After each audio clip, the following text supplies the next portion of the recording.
dan termasuk di minggu-minggu ini juga yang keliling 3 museum. Nah, ini adalah full vlognya guys.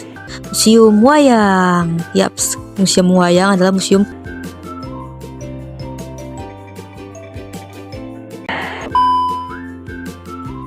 dan destinasi kita selanjutnya adalah Galeri Bank Mandiri.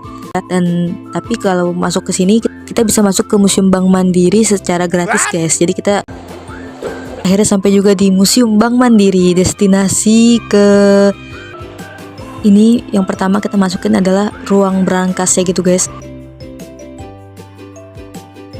Destinasi kita selanjutnya adalah Museum Bank Indonesia.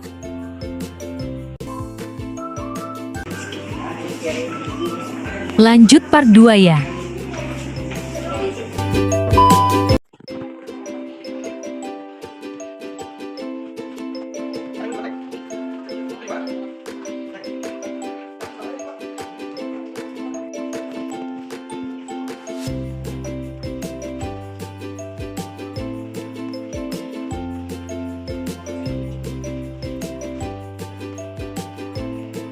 Oh iya guys, halaman belakang Museum Bank Indonesia ini tuh juga nggak kalah bagus loh dari Museum Bank Mandiri. Tuh, kalian bisa lihat kan guys, bagus banget.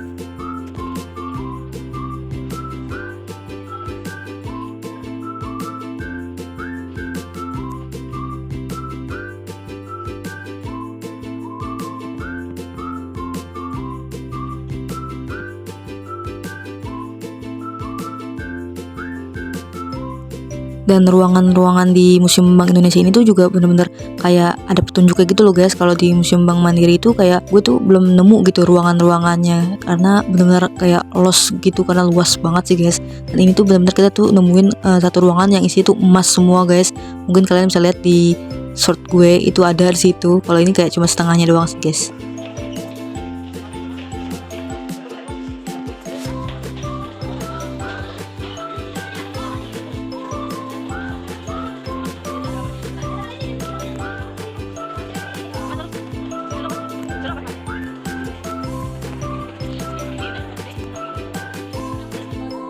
FYI ya guys, kalian kalau mau masuk ke Museum Bank Indonesia ini tuh kalian harus daftar gitu lewat websitenya gitu, di apa gitu, Mubi gitu lah pokoknya. Kalian harus daftar di situ. Nah, untuk berapa orang gitu, kayak kartu pelajar atau mahasiswa gitulah pokoknya. Kalian harus daftar di websitenya gitu guys.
Udah kan?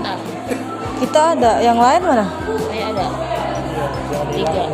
Oh, mana tiketnya mana? Mana tiketnya? 4, 5.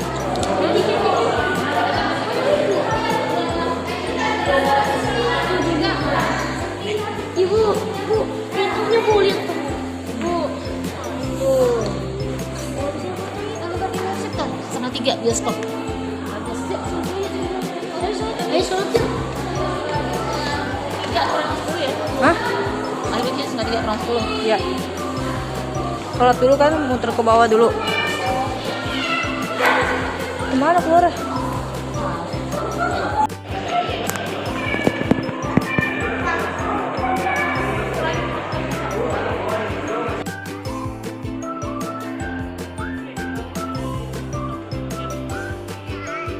Di sini juga ada tempat souvenir-souvenirnya gitu ya guys. Kalau kalian mau beli souvenir, kalian bisa lihat nih di sini tuh. Banyak juga kan guys.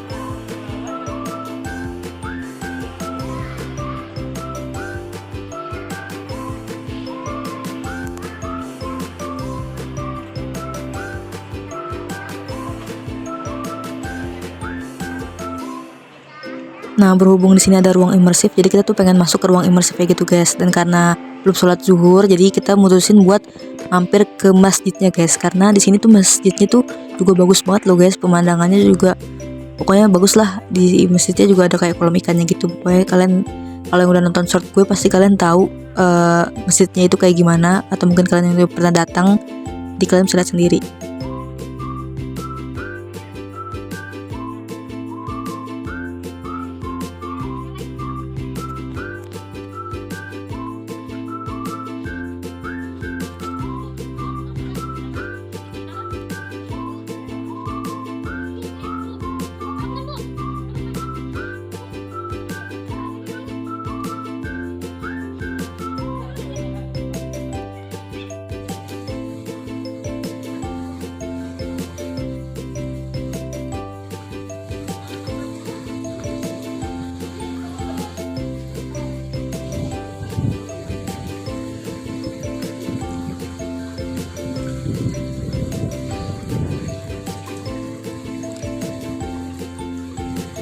Oke guys, ini kita udah masuk ke ruang imersifnya ya. Dan di sini tuh modelnya tuh ruang imersif itu kita duduk pakai kursi kayak gini guys. Kalau yang di Museum Nasional itu kan kita duduknya di bawah ya, lesehan gitu. Nah, kalau di sini kita pakai kursi gini guys.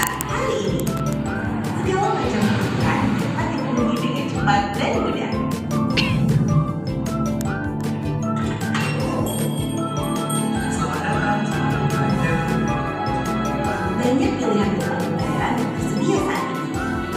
Dompet telah menjadi esensial. Karena melalui ponsel, kita sudah dapat melakukan pembayaran apapun.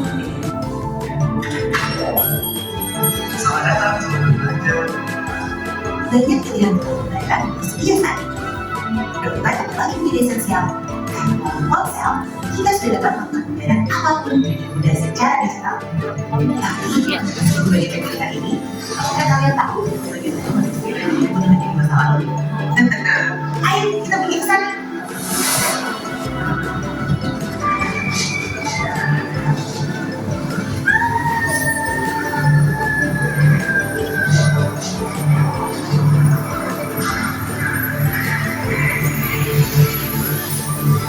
Kita mulai dari biologi.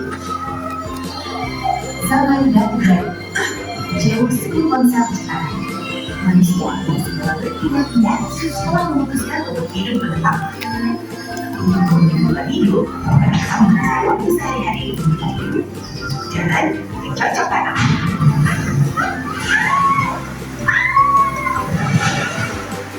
Sekarang kita sampai di era baru.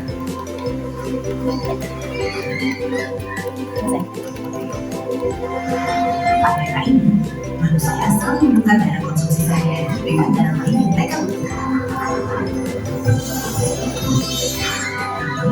Sistem data kelemahan, perbedaan penilaian atas data dapat menimbulkan perselisihan yang tampak dan baru. Perselisihan semacam inilah yang kemudian memicu evolusi cara manusia bertransaksi.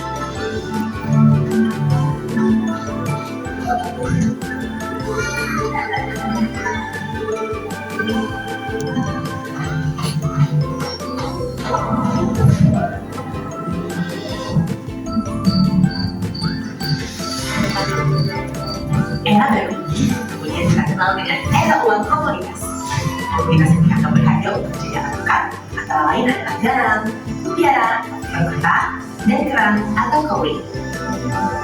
Namun, apa ini pun punya kelemahan. Dengan sifat yang rusak, perselisihan pun seringkali terjadi lagi. Kemudian, dimulailah sebuah era baru, era uang logam.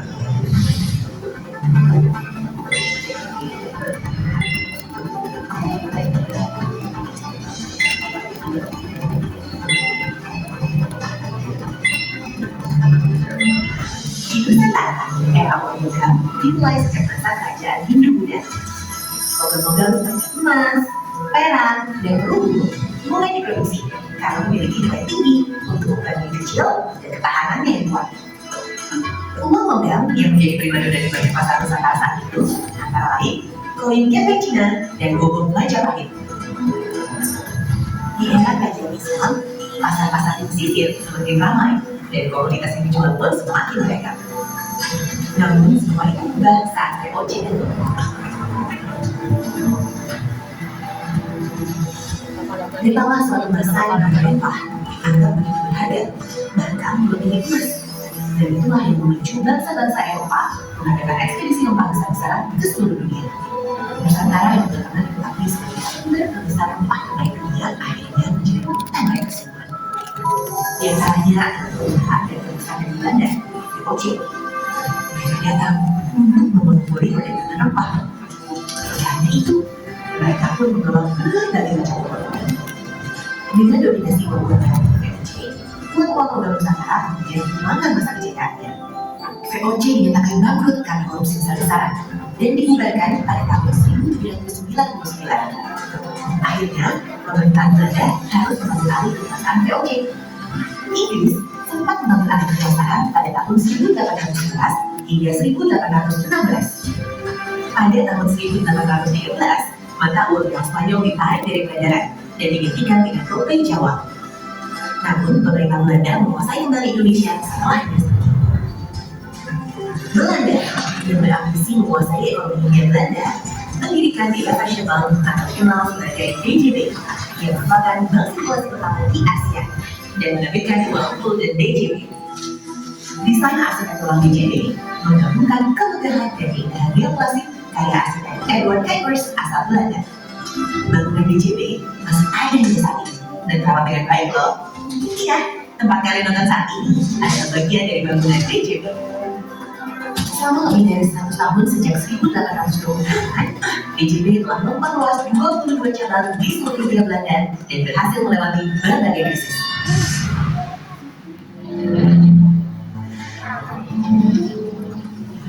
Kali ini, giliran Jepang yang datang menduduki Nusantara. Hindia Belanda dipukul mundur. Mimpi terburuk DJB sebagai bank sirkulasi terjadi. DJB diambil oleh Jepang dan dialihfungsikan menjadi Nanpo Kaihatsu Kinko atau NKG. Namun, kekalahan Jepang terhadap sekutu di Pasifik membuat Jepang terkesan. Pada puncaknya, bom atom yang dijatuhkan di Hiroshima dan Nagasaki menjadi pertanda akhir dominasi Jepang di Asia. Jepang menyerah tanpa syarat pada sekutu. Kabar menyerahnya Jepang dari sekutu ini tentu tidak disia-siakan begitu saja. Inilah saatnya bangsa Indonesia memproklamasikan kemerdekaan Indonesia pada 17 Agustus 1945. Setelah proklamasi kemerdekaan Indonesia, Belanda masih berusaha menguasai Indonesia, dan kali ini melalui NIKA. NIKA memiliki otoritas sipil dan militer yang bekerja sebagai perpanjangan tangan pemerintah Belanda. NIKA mengambil alih kota-kota besar untuk menguasai sektor ekonomi strategis dengan mengaktifkan kembali DJB dan mengedarkan mata uang NIKA yang disebut uang merah karena dominasi warna merah pada desain uangnya. Mereka mengedarkan mata uang NIKA untuk mengacaukan perekonomian dan kedaulatan Indonesia yang masih berusia sangat muda. Karena situasi semakin tidak menguntungkan, pemerintah harus membuat mata uang sendiri sebagai bukti kedaulatan negara. Setelah itu, pada 29 Oktober 1946, Wapres Muhammad Hatta memberi pidato tentang ori yang berlaku secara resmi menjadi alat pembayaran mulai keesokan harinya. Terbitnya ori disambut gembira oleh rakyat yang menjadikan ori sebagai uang putih. Tentara NIKA dengan kejamnya berusaha merusak reputasi uang putih dengan intimidasi, penyiksaan, ancaman penjara, hingga pembakaran percetakan ori di beberapa daerah. Mereka juga menyebarluaskan mata uang ori palsu untuk merusak kredibilitas ori di mata masyarakat. Di tengah bahaya yang mengancam, pemerintah terus berusaha untuk mengedarkan ori. Tak kalah kuat dibanding usaha pemerintah, rakyat pun ikut berusaha keras untuk menyebarkan ori-ori dan dengan berbagai macam cara Republik Indonesia. Selama Indonesia lahir, terdapat dua jenis uang yang beredar, yakni pecahan di bawah Rp5 yang diterbitkan oleh pemerintah dan pecahan di atas Rp5 yang diterbitkan oleh Bank Indonesia. Pasca kemerdekaan, Presiden Soekarno memiliki ambisi membangun proyek-proyek spektakuler untuk menunjukkan daya saing Indonesia dengan negara-negara yang dikenal sebagai proyek mercusuar. Istiqlal. Pemerintah Itu pada sebelah sana. untuk Sebelah sana apa tadi? dari proyek mercusuar. GBK. Hal ini menyebabkan jumlah uang beredar di masyarakat sangat banyak Itu tulis Istiqlal. sehingga terjadi hiperinflasi. Jauh panas. Pada tahun 1971, Radius Prawiro yang menjabat sebagai Gubernur Bank Indonesia pertama di era Orde Baru meluncurkan kebijakan Tabanas dan Pasca. Tabanas dan Pasca membuat masyarakat kembali berdatangan ke bank untuk menabung, sehingga peredaran uang di masyarakat berhasil dikurangi secara drastis. Hal ini kemudian menjadi solusi tepat atas penanganan inflasi. Yeay! Semakin banyak masyarakat yang teredukasi program menabung dan asuransi, semakin banyak juga yang membuka rekening bank dan tertarik dengan penawaran kredit, asuransi, dan produk-produk bank lainnya. Selain menyimpan uang di bank, nasabah juga dapat menggunakan uang viral seperti cek, euro, whistle pos, dan kartu kredit sebagai alat pembayaran. Nah, di era modern ini, uang tidak hanya digunakan sebagai alat tukar. Lebih dari itu, kreativitas masyarakat Indonesia menjadikan rupiah lebih dekat dengan aktivitas sehari-hari dan digunakan tidak hanya untuk transaksi. Uang adalah salah satu penunjang identitas negara. Mari kita lihat perkembangan desain uang rupiah yang mencakup lambang negara, figur pahlawan nasional, ragam flora dan fauna, tempat wisata, bangunan bersejarah, hingga produk kebudayaan yang menjadi simbol keberagaman Indonesia.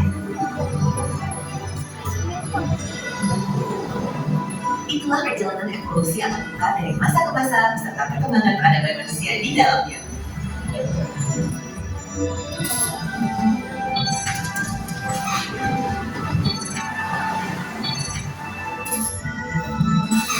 Bu, jangan lupa untuk menyelesaikan transaksi beli hasil ya. Berapa tadi totalnya? 171.953 rupiah, Bu. Harga-harganya naik lagi ya sekarang. Saya bayarnya pakai debit aja ya, bisa? Bisa, Bu. Sebentar, boleh saya pinjam kartunya ya? Silahkan pinnya. Kenaikan harga adalah faktor terjadinya inflasi. Bank Indonesia berkoordinasi dan bekerjasama dengan pemerintah dalam mengendalikan inflasi agar sesuai dengan sasaran inflasi yang ingin dicapainya melalui kebijakan makroekonomi yang terintegrasi, baik dari kebijakan fiskal, moneter, maupun sektoral. Aduh, mohon maaf, Bu. Transaksinya gagal. Sebentar, tapi ini saldonya sudah berkurang. Dan tenang, Bu. Saldo yang terpotong akan kembali kok. Ibu dapat hubungi call center bank tempat Ibu membuka rekening, atau dapat hubungi call center BI Bicara jika tidak terdapat menurut saya dengan bank Ibu resmi. Ya udah, saya bayarnya pakai kris saja ya. Boleh, Bu. Silakan scan barcode-nya. Bank Indonesia mengeluarkan kebijakan kris yang super praktis. Tinggal scan, klik, bayar, kelar. Nah, jadi semakin paham kan? Ternyata ada perjuangan panjang untuk mengantarkan kita semua di titik saat ini, di mana kita bisa mendapatkan hak dan kebebasan. Ya itu dia guys, imersif yang ada di Museum Bank Indonesia mungkin gak jauh-jauh dari sejarah Bank Indonesia, tentang uang, tentang perkembangan keuangan di Indonesia, pokoknya tentang duit lah ya guys, gak jauh-jauh. Cukup worth it ya guys, karena masuknya ini tuh juga gratis, yang penting kalian masih pegang tiket masuknya yang pertama kalian daftar itu.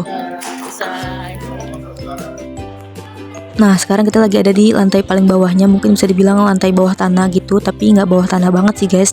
Nah di sini tuh buat anak-anak gitu, dan kita di sini juga bisa photoshoot dan ada beberapa spot-spot foto yang bagus banget. Mungkin kalian yang udah nonton short gue mungkin kalian bisa lihat di situ. Tentunya ada meja kayak gini, terus ada QRIS kayak gitu, terus di depan tuh juga ada kayak emas-emas gitu.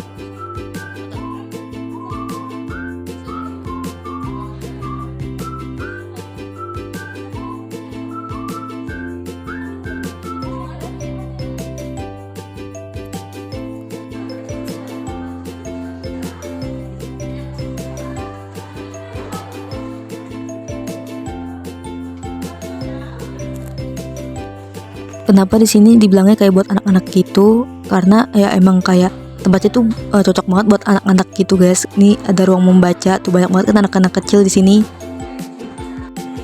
Markipul, mari kita pulang. Tapi sebelum kita pulang, kita tuh pengen pergi ke suatu tempat lagi.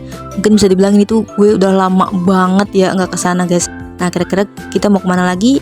Ikutin terus videonya, jangan lupa di subscribe ya, dan di like juga videonya.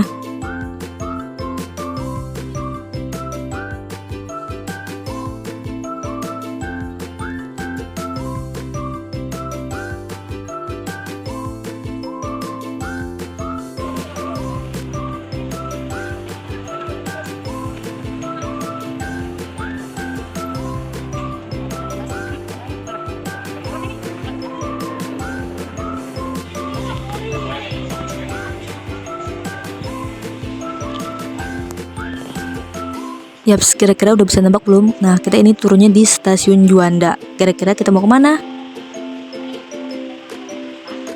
Wow, ternyata di stasiun Juanda itu udah ada ya guys buat isi air minum, refill minuman gitu, tumbler. Sebenarnya gue juga kan emang sering naik kereta ya, cuma emang nggak pernah lihat aja, katanya kan di stasiun Tebet juga ada. Cuma gue nggak pernah tahu posisinya tuh di mana, dan ini tuh bener-bener first time banget sih.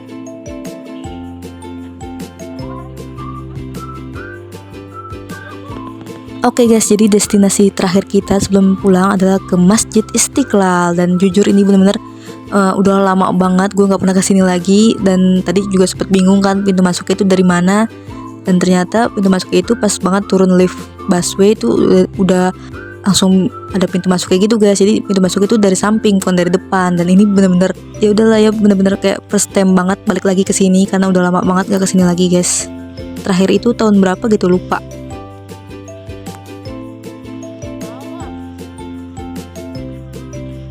Dan kalau dilihat-lihat kayaknya belum ada yang berubah sih guys, cuma emang mungkin dari pintu masuknya itu sih yang berubah. Terus juga sekarang di dalamnya itu banyak banget tukang jualan. Kayak sih dulu kayaknya ada atau enggak sih, gue lupa sih guys, bener-bener udah lama banget soalnya guys. Dan juga sekarang kan juga udah ada kayak terowongan gitu buat nyambung ke gereja yang ada di depannya. Nah, paling itu sih guys yang perubahannya. Cuma kalau dari dalam sih ya kayak sih ya masih sama sih guys. Masih ini juga masih ada kayak pembangunan gitu di dalamnya, nggak tahu mau bangun apa.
Oke deh guys, mungkin sampai sini dulu ya perjalanan kita keliling 3 museumnya yang ada di Kota Tua dan juga ke Masjid Istiqlal. Terima kasih ya sudah menonton video ini sampai selesai dari part 1, dan ini adalah vlog part 2-nya. Kira-kira nextnya kita ke museum apa lagi ya guys? Tulis di kolom komentar. Perjalanan kali ini tuh benar-benar seru banget sih guys, karena gue juga akhirnya bisa ke Museum Bank Mandiri dan Museum Bank Indonesia, dan itu adalah benar-benar first time banget gue kesana, karena biasanya tuh cuma ke Museum Fathahillah, Museum Wayang, biasa cuman muter-muter 2 tempat itu doang sih. Dan itu hari ini akhirnya gue bisa masuk ke Museum Bank Mandiri dan Museum Bank Indonesia.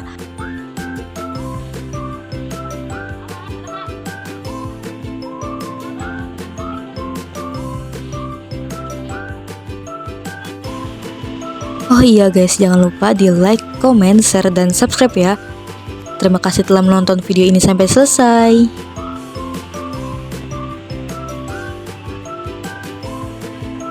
Bye bye.